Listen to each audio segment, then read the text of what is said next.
Yang saya hormati seluruh panelis dan para peserta pada acara Sustainability Action for the Future Economy atau SAFE 2021. Di sini saya lihat juga tadi partisipasi dari OJK, Pak Wimbo, dari PT SMI, Pak Edwin, kemudian ada tentu pimpinan dari Kata Data, Pak Meta, dan seluruh jajaran yang lainnya. Saya ingin membagikan mungkin beberapa langkah-langkah yang dilakukan oleh pemerintah saat ini dan terutama nanti dihadapkan kepada isu yang sangat-sangat penting yaitu mengenai perubahan iklim dan sustainability dari planet bumi yang dimana kita semuanya tinggal, umat manusia tinggal. Namun sebelumnya kita semuanya tentu paham hari-hari ini seluruh dunia sedang berfokus juga menghadapi sebuah persoalan global, yaitu yang namanya pandemi COVID-19. Sebetulnya saya selalu menyebutkan kedua masalah itu, yaitu COVID dan climate change, sebagai dua masalah yang memiliki kesamaan, yaitu persoalan yang tidak mengenal batas dari negara. Jadi ini lintas batas. Persoalan yang dihadapkan kepada seluruh umat manusia, dimanapun dia berada, tinggal di negara manapun, mau kaya, mau miskin, semuanya menghadapi risiko dan ancaman yang sama, yaitu COVID-19. Nah, climate change menghadapi atau memiliki karakter yang mirip tadi dengan COVID-19. Oleh karena itu, sebetulnya pada saat kita sedang berfokus untuk menangani COVID-19, yang luar biasa dampaknya kepada kesehatan, sosial, ekonomi, dan bagaimana negara-negara di dunia memobilisasi seluruh instrumen kebijakannya, baik itu di bidang moneter, di bidang fiskal, di bidang sektor-sektor real, dan bahkan di bidang kesehatan dan sosial, itu tujuannya adalah untuk menangani pertama ancaman dari pandemi, kemudian pengaruhnya secara sosial, ekonomi, dan keuangan. Nah, tentu kita berharap bahwa kolaborasi dan koordinasi kebijakan yang menjadi kunci penting bagi menghadapi persoalan yang tanpa batas, yang tanpa pilih bulu, yang tidak diskriminatif, itu menjadi salah satu syarat yang penting. Kita masuk kepada isu climate change yang memiliki kemiripan.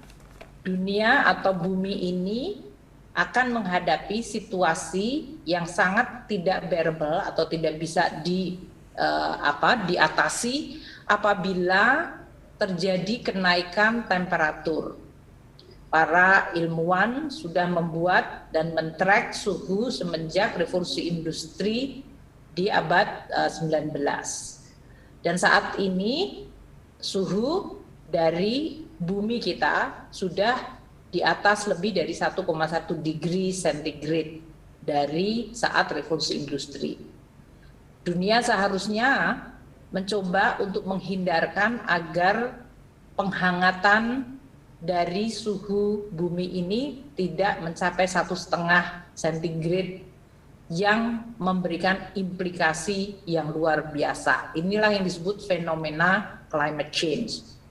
Negara-negara di dunia nanti akan menghadapi situasi yang tadi tidak ada diskriminasi. Tapi tentu negara yang tidak mampu akan memiliki konsekuensi jauh lebih parah. Sama seperti COVID-19. Kalau kita lihat negara-negara yang tidak mampu, apakah tidak mampu untuk mendapatkan vaksin, tidak memiliki sistem kesehatan yang bagus, maka dampaknya kepada masyarakat dan ekonominya akan jauh lebih parah. Demikian juga climate change. Oleh karena itu, kita semuanya di dalam menghadapi ancaman climate change dibutuhkan kolaborasi internasional. Kalau sekarang secara internasional dilakukan berbagai upaya, dalam hal ini UNFCCC menyampaikan berbagai kajian untuk menunjukkan ancaman climate change yang sangat nyata. Umpamanya kenaikan temperatur akan bisa menaikkan atau membuat 1,5 miliar pekerja terpengaruh oleh adanya risiko climate change dan perlunya dunia melakukan transisi menuju apa yang disebut ekonomi yang lebih sustainable. Nah, mari kita lihat secara dunia kolaborasi yang sekarang ini dibuat. Pertama dulu kita membuat dalam bentuk yang seperti Millennium Development Goal yang kemudian diubah menjadi Sustainable Development Goal. Dan khusus untuk climate change, pertemuan UNFCCC setiap tahunnya berupaya dan berambisi untuk bisa makin mengikat komitmen dari semua negara untuk bisa berkontribusi menurunkan emisi karbonnya. Salah satu tentu yang kita semuanya sering dengar adalah pertemuan UNFCCC di Paris yang menghasilkan perjanjian Paris atau Paris Agreement. Paris Agreement adalah negara-negara secara bersama-sama kolektif menyampaikan komitmen dari sisi masing-masing negara untuk menurunkan emisi karbonnya. Inilah yang disebut sebagai National Determined Commitment atau NDC. Dan di dalam NDC ini karena setiap negara memiliki starting point yang berbeda dan kontribusinya terhadap CO2-nya juga berbeda-beda, maka pasti harus ada common objective, tujuan yang sama, tapi differentiated responsibility. Ada tanggung jawab yang berbeda-beda.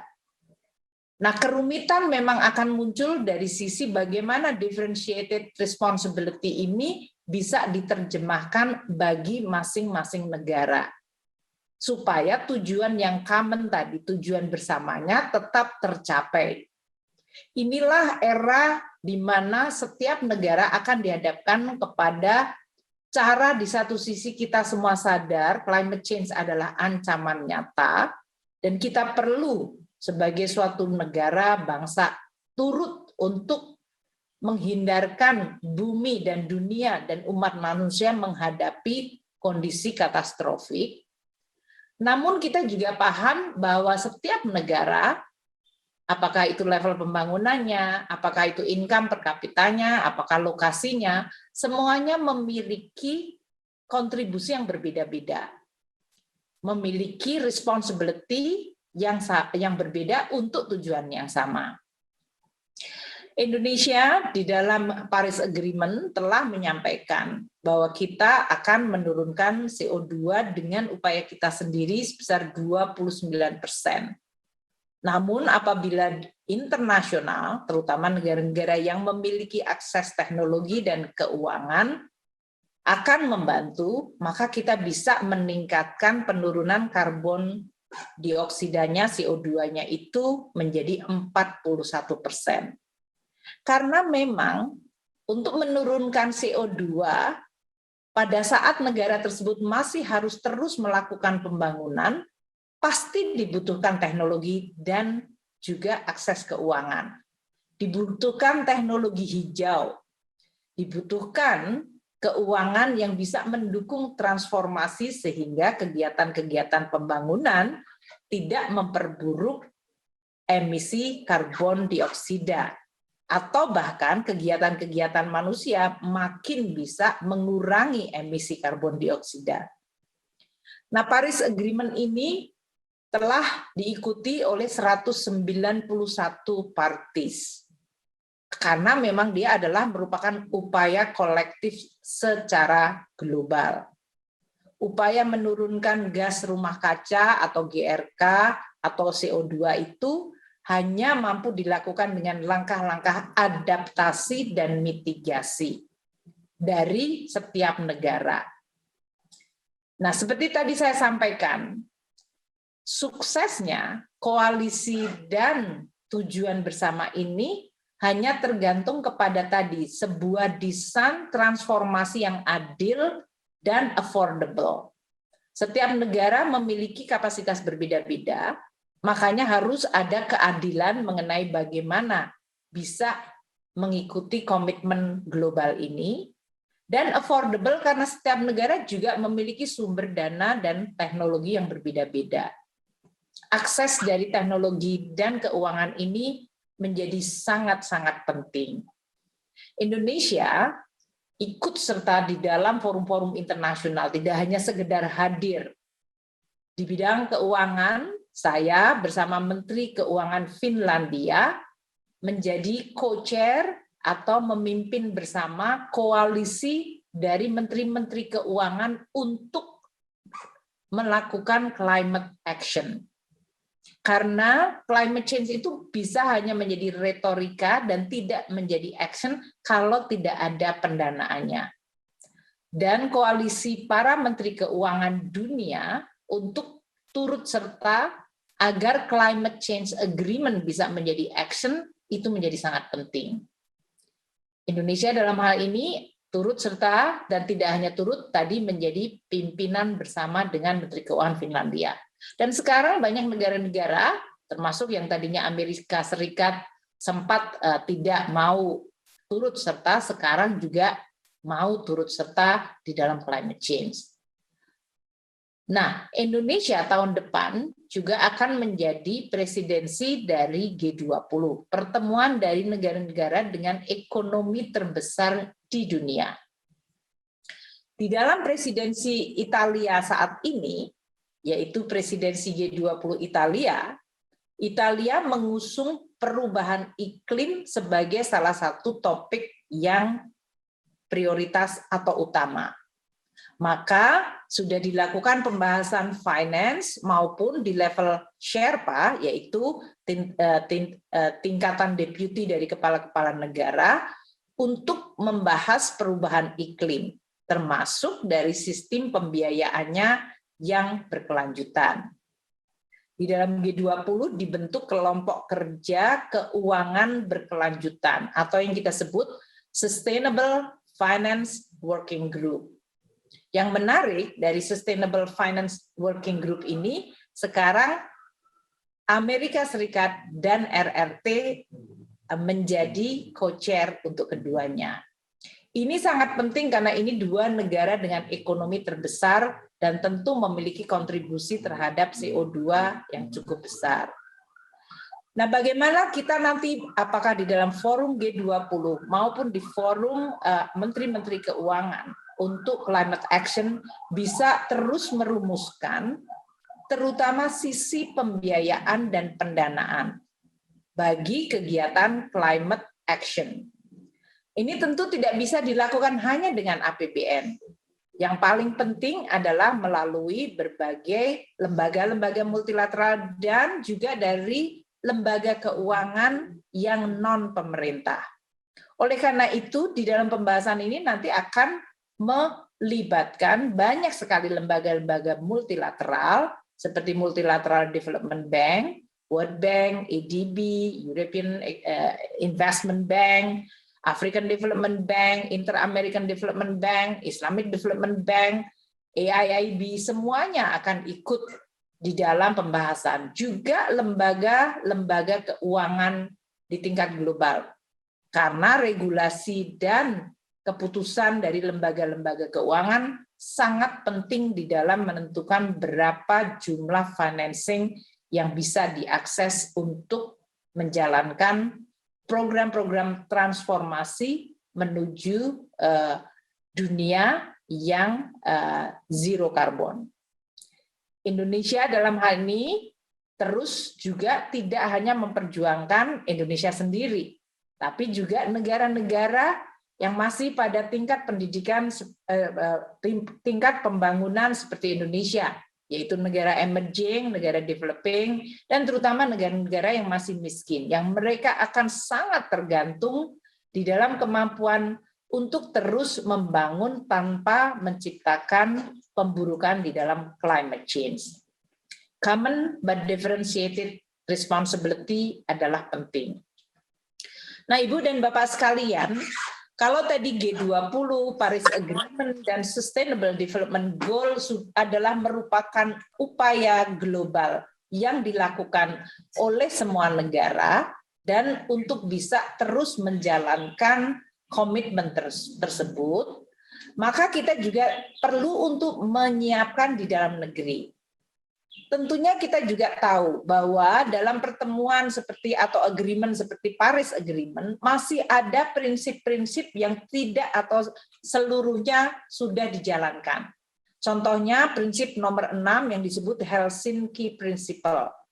Ini adalah prinsip aspiratif dan tidak mengikat yang mempromosikan aksi iklim nasional terutama melalui kebijakan fiskal dan keuangan publik. Oleh karena itu, kita perlu untuk terus mengikuti secara detail dan teliti seluruh agreement global ini. Ada juga yang harus kita terus pelajari dan kita siapkan, yaitu munculnya carbon market dan carbon price. Karena climate change, salah satu pendekatan untuk bisa menyelesaikannya adalah melalui mekanisme pasar dengan membentuk dan menciptakan serta menjalankan apa yang disebut carbon market. Harga dari karbon menjadi sangat penting. Ini adalah suatu fenomena yang relatif baru dan Indonesia perlu sangat menyiapkan hal tersebut. Kami bersama dengan kementerian yang lain terus melakukan koordinasi di dalam rangka satu tentu tidak hanya berpartisipasi namun juga memimpin dan memperjuangkan berbagai kepentingan Indonesia dan negara-negara berkembang agar kita tetap mampu menjalankan dan meneruskan proses pembangunan, namun kita juga berpartisipasi terhadap kemungkinan terjadinya bencana climate change agar bisa dihindarkan.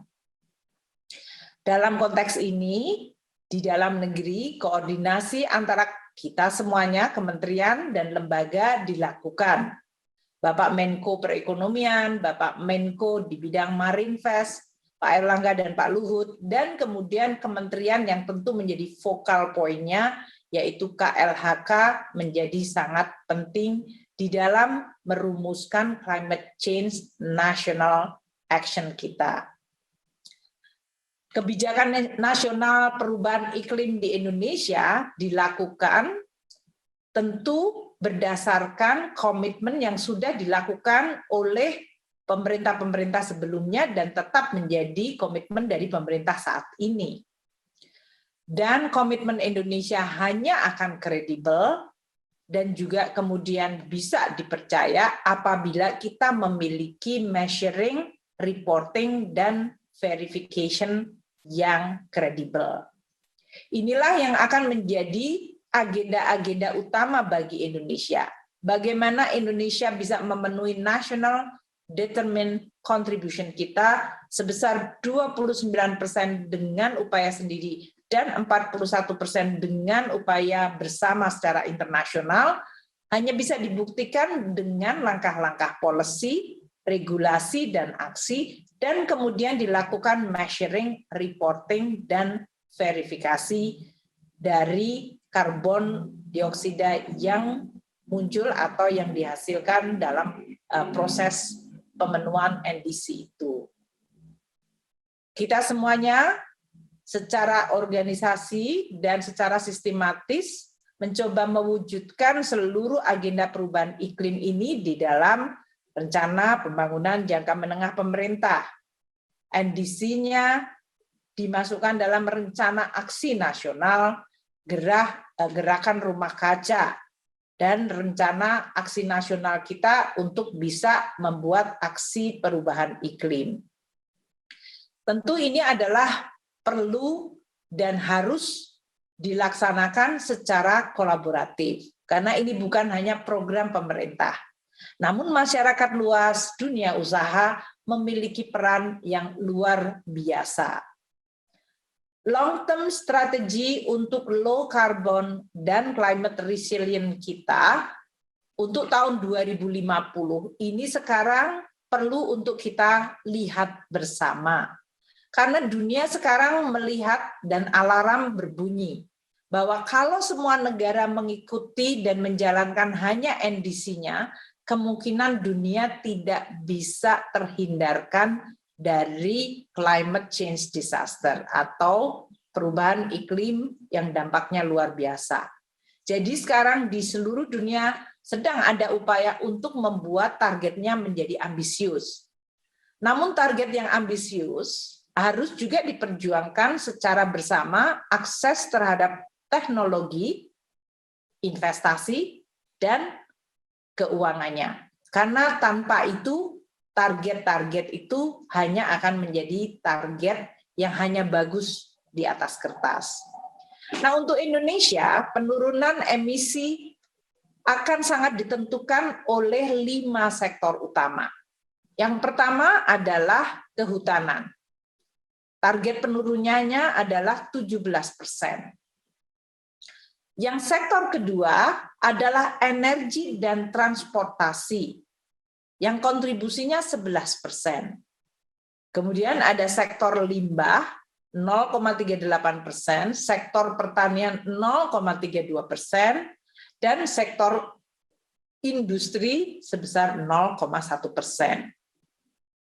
Komitmen Indonesia untuk mencapai net zero emission pada tahun 2060 harus terus dilakukan secara konsisten.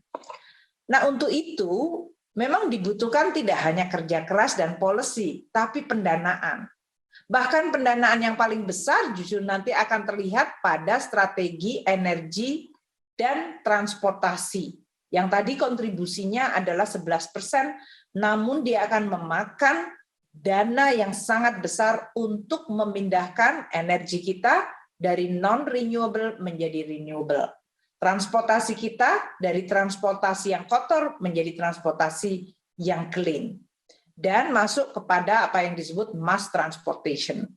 Ini semuanya membutuhkan biaya investasi yang luar biasa besar, yang tidak mungkin hanya dilakukan oleh APBN. Bahkan tidak mungkin dilakukan oleh Indonesia sendiri. Maka dari itu kita perlu untuk terus memperbaiki iklim investasi, terutama untuk berbagai proyek dan policy yang mendukung climate change. Bapak Presiden menyampaikan bahwa salah satu prioritas utama sekarang ini adalah bagaimana kita mentransform ekonomi kita menjadi ekonomi hijau. Pembiayaannya sangat besar.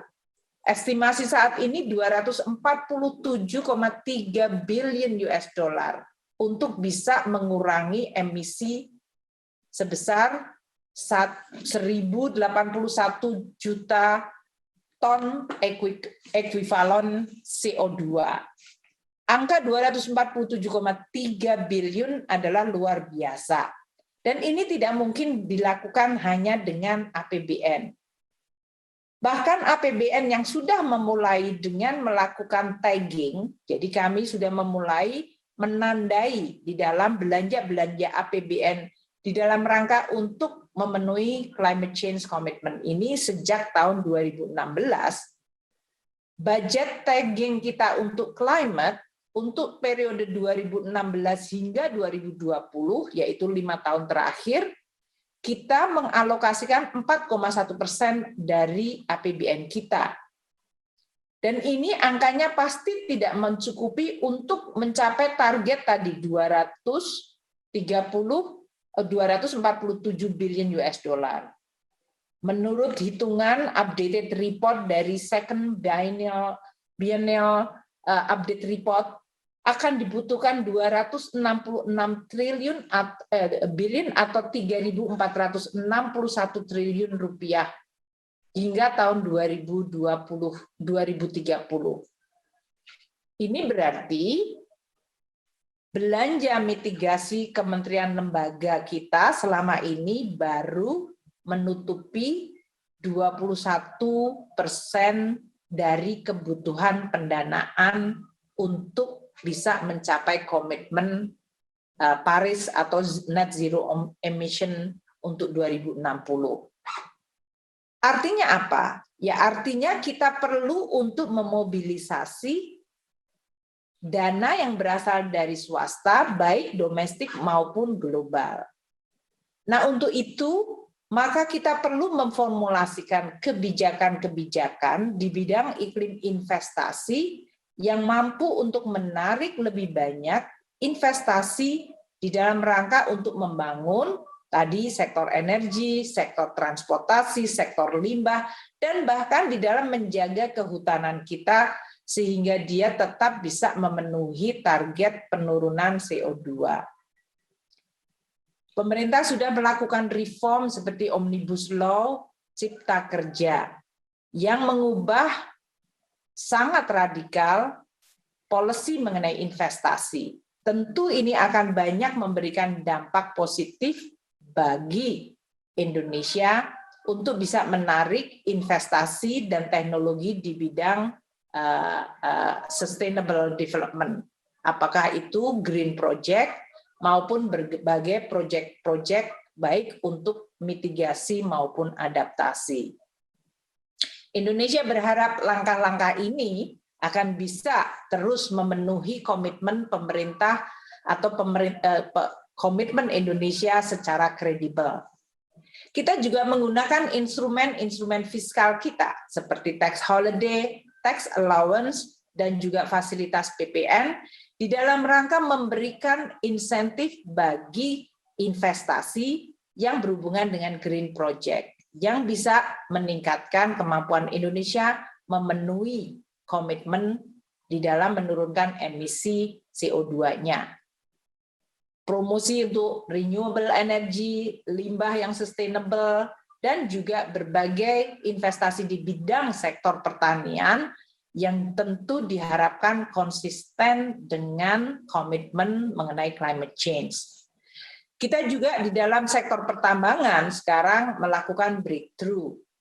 Policy Bapak Presiden untuk terus mengembangkan hilirisasi bagi industri tambang kita yang sangat penting bagi munculnya industri mobil atau kendaraan listrik dan baterai listrik menjadi sangat penting. Ini adalah upaya-upaya pemerintah yang tidak sepenggal-sepenggal. Kita tentu terus melakukan agar komitmen ini bisa secara terorganisir dan terus kemudian mewujudkan langkah-langkah nyata di bidang perubahan iklim ini. Hal yang penting juga di dalam komitmen pemerintah adalah peranan pemerintah daerah. Sama seperti pemerintah pusat, kami sekarang juga mendorong pemerintah daerah untuk memulai melakukan penandaan di dalam APBD-nya atau kita sebutkan Regional Climate Budget Tagging untuk APBD mereka. Untuk tahun 2019 kita sudah mulai 11 daerah yang kita bina dan kita jadikan percontohan untuk memulai melakukan climate budget tagging-nya di level APBD. Dari 6 percontohan lainnya akan kita juga lakukan di tahun 2021. Kita berharap nanti seluruh pemerintah daerah di Indonesia, baik provinsi, kabupaten, kota, suatu saat akan konsisten di dalam menciptakan transparansi APBD-nya di dalam mendukung agenda climate change.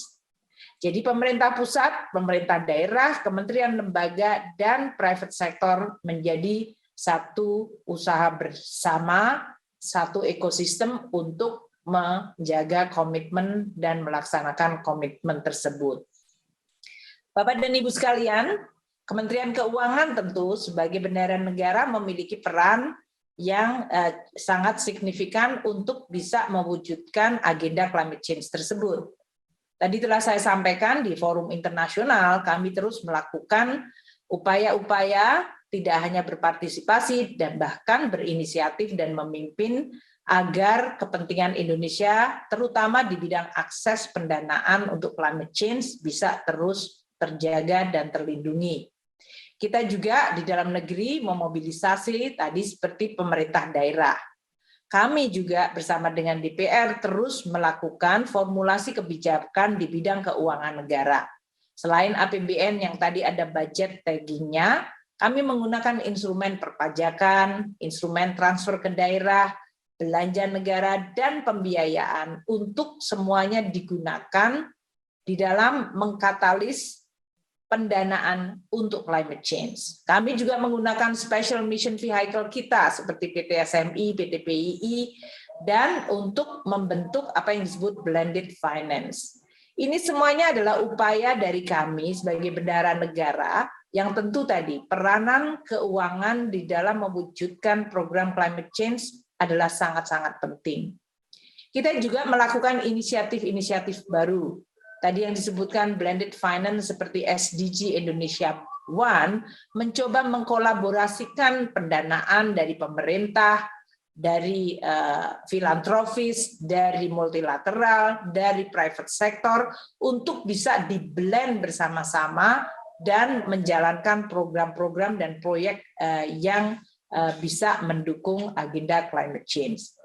Indonesia sebagai negara yang ada di dalam lokasi Ring of Fire, kita juga sekarang membentuk apa yang disebut disaster risk financing dan insurance.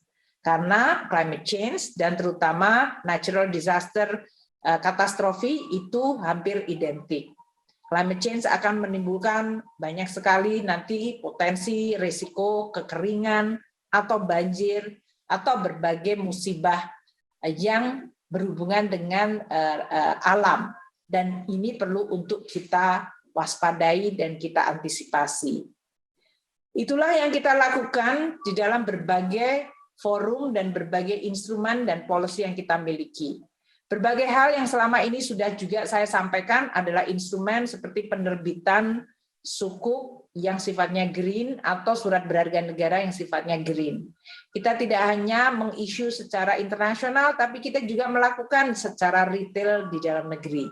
Tujuannya adalah supaya banyak masyarakat Indonesia, terutama generasi milenial, sekarang mereka memiliki perspektif, pengalaman, dan pilihan untuk berinvestasi, untuk berpartisipasi di dalam menjalankan komitmen global yang luar biasa penting ini. Semua punya peran, semuanya memiliki arti, dan semuanya memiliki kontribusi.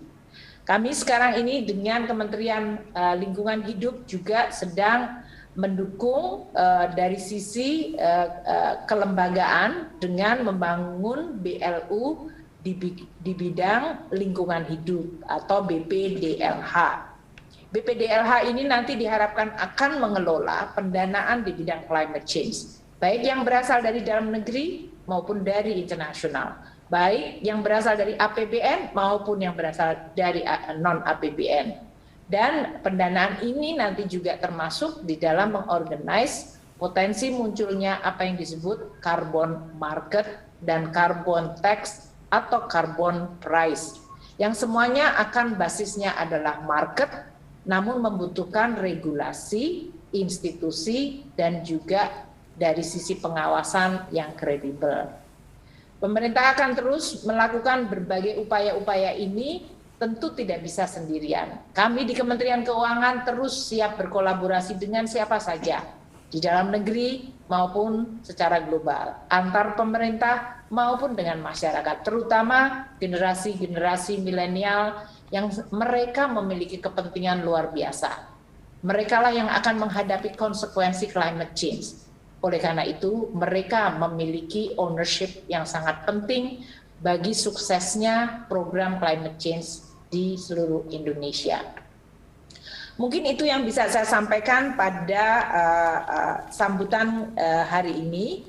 Saya berharap tentu pembicaraan seminar hari ini akan bisa membahas secara lebih detail berbagai aspek yang tadi merupakan inisiatif-inisiatif yang muncul, seperti carbon market, carbon trading, bagaimana basis dari hukumnya, bagaimana kelembagaannya, bagaimana mekanisme enforcement-nya, bagaimana tadi monitoring dan valuasinya. Ini akan menjadi sesuatu area yang luar biasa baru dan exciting, tapi juga menantang. Banyak keahlian dibutuhkan, tidak hanya keahlian di bidang financial, tidak hanya di bidang lingkungan, namun mencampurkan bidang financial, lingkungan hidup, kemudian juga di bidang hukum, dan bahkan di bidang transaksi internasional. Ini menjadi luar biasa penting. Jadi kalau kita bicara tentang climate change is an area which new field atau keahlian akan sangat dibutuhkan. Dan ini tidak bisa dilakukan secara eksklusif sendiri-sendiri. Semuanya perlu belajar. Dan tidak apa-apa kita belajar. Lebih baik kita mengatakan tidak tahu namun mau belajar daripada merasa sok tahu tapi tidak bisa menjalankan. Jadi saya berharap di dalam seminar ini akan muncul banyak gagasan, saling belajar dan saling memberi. Karena ini adalah suatu area yang akan sangat penting, akan sangat menentukan Indonesia, akan juga sangat menentukan dunia. Saya senang kita bisa bekerja sama juga dengan OJK sebagai regulator di bidang keuangan. Karena ini akan menjadi salah satu pilar yang luar biasa penting, yaitu sisi keuangan, regulasinya, policy, dan tentu market integrity-nya.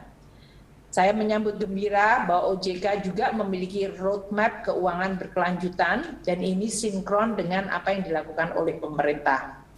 Kita berharap bahwa roadmap dari OJK dan kemudian komitmen pemerintah serta berbagai langkah inisiatif yang dilakukan akan betul-betul membentuk Indonesia sebagai negara yang kredibel di dalam menyiapkan diri kita, di dalam menyongsong masa depan kita untuk bisa menghindarkan bencana climate change.